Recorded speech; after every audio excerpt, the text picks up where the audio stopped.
దాదాపు 1900 కోట్లు బకాయి పడితే ఆరోగ్యశ్రీ డబ్బులు ఇవ్వకపోతే వాళ్ళు సమ్మె నోటీస్ ఇచ్చారు.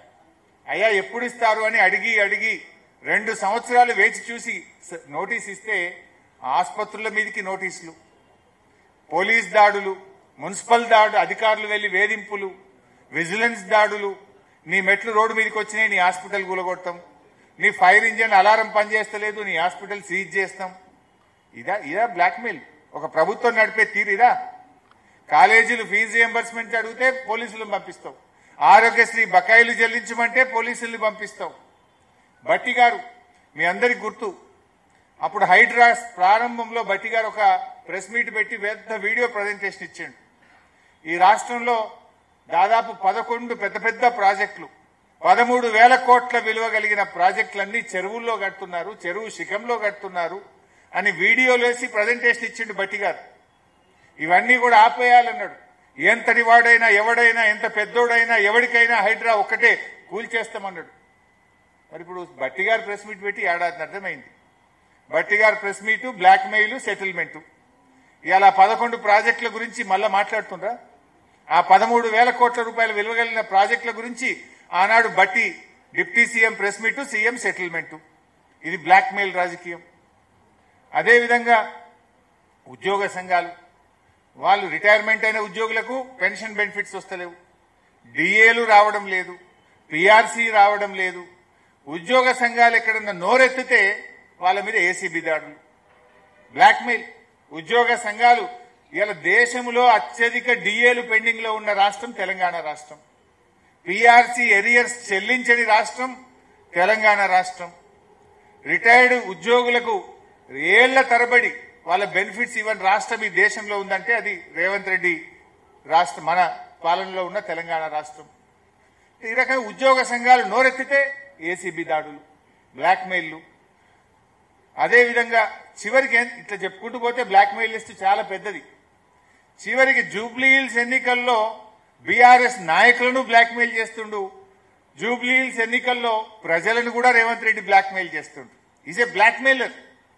ఒక ముఖ్యమంత్రి 2 ఏళ్లలోనే నీ పని చేశాను, నా ప్రభుత్వం ఇంత మార్పు తెచ్చింది, ఇది మా గుణాత్మకమైన మీ జీవితాల్లో తెచ్చిన మార్పు అని ఓట్లు అడగాలి.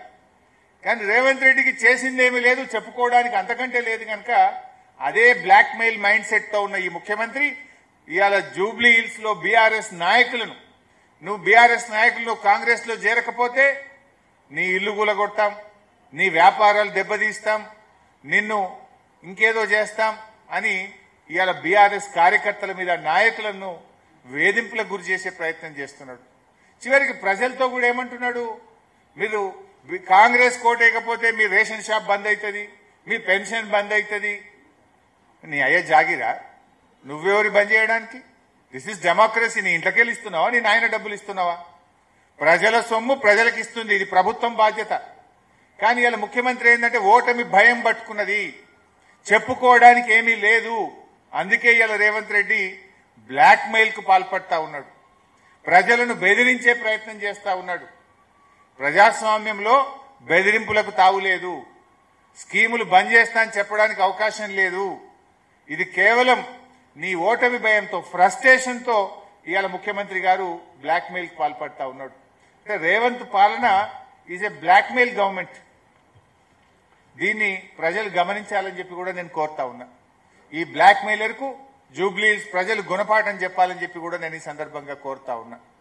ఇకపోతే అన్ని అబద్దాలే, అభివృద్ధి ఆగిపోతుంది అంటున్నారు. నువ్వు కంటోన్మెంట్ లో కూడా ఇదే డైలాగ్ కొట్టినావు.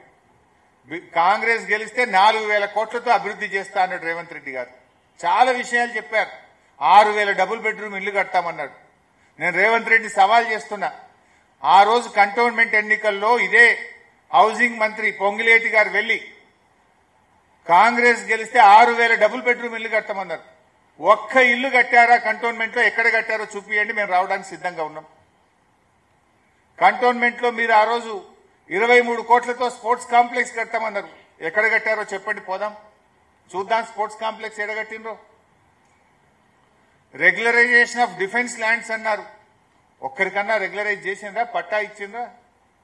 అంటే ఆనాడు అబద్దాలు చెప్పి ప్రజలను మభ్యపెట్టి మీరు కంటోన్మెంట్ లో గెలిచిండ్రు. కంటోన్మెంట్లో ఇవాళ పోయి చూస్తే అన్ని గుంతలు, ఎక్కడ చూసినా పాట్ హోల్స్ ఉన్నాయి. రాత్రిపూట పోతే వెలగని వీధి దీపాలు ఉన్నాయి. ఇంకింత చెడిపోయింది మీరు గెలిచిన తర్వాత.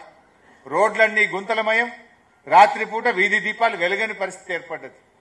నువ్వు కంటోన్మెంట్లో ఇచ్చిన ఏ ఒక్క హామీ కూడా అమలు చేయలేదు. ఇలా బీఆర్ఎస్ వచ్చినాకనే అట్లీస్ట్ నిన్ను పరిగెత్తిస్తున్నాం మేము. ఇలా జూబ్లీ హిల్స్ నువ్వు ఉరుకురికి పనిచేస్తున్నావు అంటే ఎందుకు చేస్తున్నావు? ఇంతకుముందు నువ్వు జూబ్లీ హిల్స్ లో ఏం పనిచేయలేను.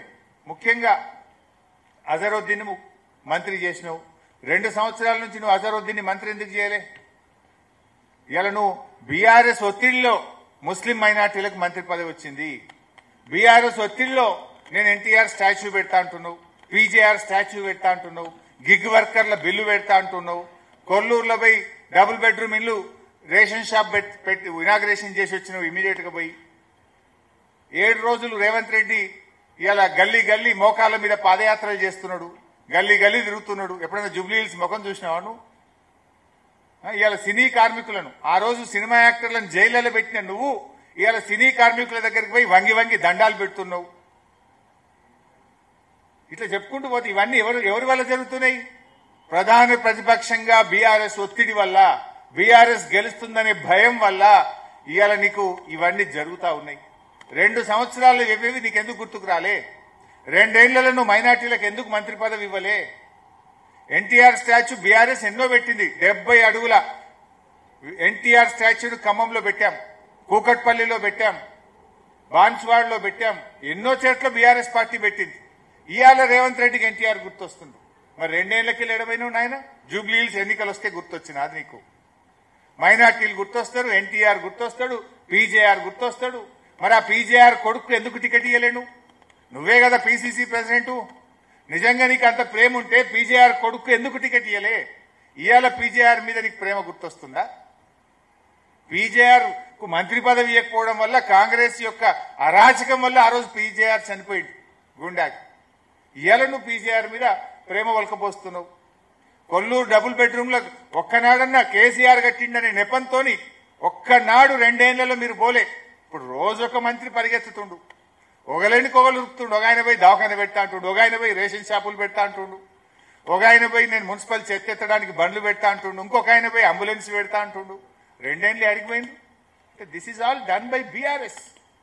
బీఆర్ఎస్ అనే ప్రధాన ప్రతిపక్షం ప్రశ్నిస్తుంది కనుకనే ఈ రోజు ఒకటొకటిగా జరుగుతున్నటువంటి పరిస్థితి గడబడతా ఉంది. అందువల్ల ఒక ప్రశ్నించే గొంతును గెలిపించండి.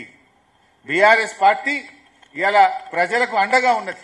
నువ్వు మూసీ పేరిట పేదల ఇళ్లు కూలుస్తా అంటే ఆ ప్రజలు తెలంగాణ భవన్కి వచ్చి తమ బాధలు చెప్పుకుంటే బీఆర్ఎస్ పార్టీ కేటీఆర్ గారు, మా శాసనసభ్యులు అందరం పోయి బుల్డోజర్లకు అడ్డంగా నిలబడి ఇవాళ హైదర్ షా కోట గాని మూసి కూల్చివేతలను అడ్డుగా నిలబడ్డది, అడ్డుకున్నది, ఆపింది బీఆర్ఎస్ ప్రభుత్వం. సో అందువల్ల ఒక ప్రశ్నించేటువంటి దాన్ని మీరు